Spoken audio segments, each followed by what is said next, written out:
This is Understand the Times, a radio program dedicated to equipping the church with biblical insights for contemporary issues.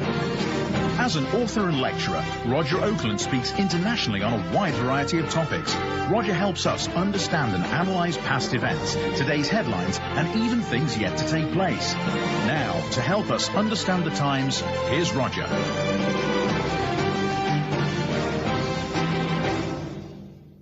Taking a stand from a biblical perspective with regard to purpose-driven emerging Christianity is not very popular these days. Those working towards establishing the kingdom and getting closer to Jesus through contemplative practices rooted in Eastern mysticism are very outspoken. If you're not in favor of what they're promoting, you are labeled a hater and against everything. One pastor wrote me a letter and asked me the following question. Before you went public with your book, Faith Undone, did you contact everyone you wrote about in the book personally and discuss the issues? If not, shame on you and don't write me back. Of course, I was shamed into writing him back. I recognize that I should always be open for correction. But shame is a pretty harsh term coming from one of the brethren. Incidentally, this man was insinuating that I was violating Matthew 18 by writing about public figures in my book. But Matthew 18 is not about challenging leaders who are deceiving millions of people. One pastor I tried to contact sent his bulldog after me, who attacked me personally with slander. He didn't even address the facts.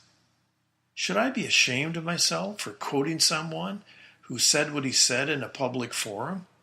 Does this really make me a counter-cult kook, as he said? The problem seems to lie in the area of perspective.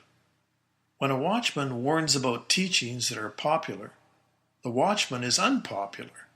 However, popularity is not what determines the truth. For example, the popular position on origins is evolution. Does that mean evolution is true? What about the facts?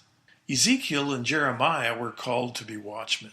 When they warned the Israelites that they had abandoned God and were seeking after the gods, the people thought they'd lost their minds. They were interested in hearing about peace, not judgment. They devised harsh things to say about the prophets. Jeremiah got quite discouraged and wanted to quit his job.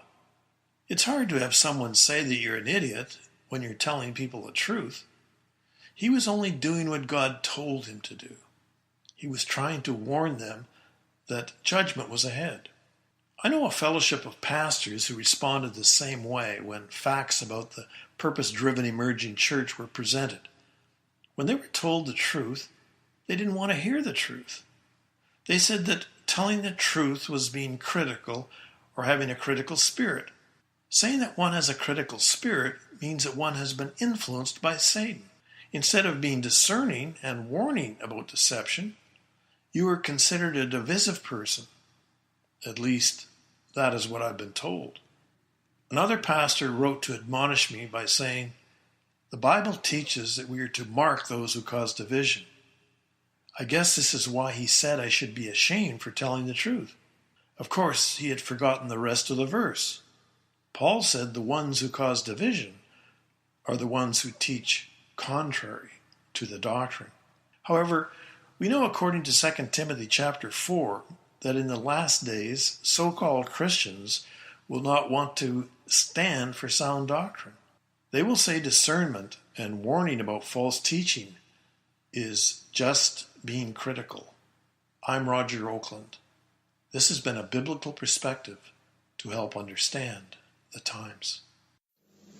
Please visit www.understandthetimes.org for more information, to order materials, or to contact the ministry. Sign up for our free newsletter, news alerts and commentaries. You can also contact us by telephone toll-free at 1-800-689-1888. That's 1-800-689-1888.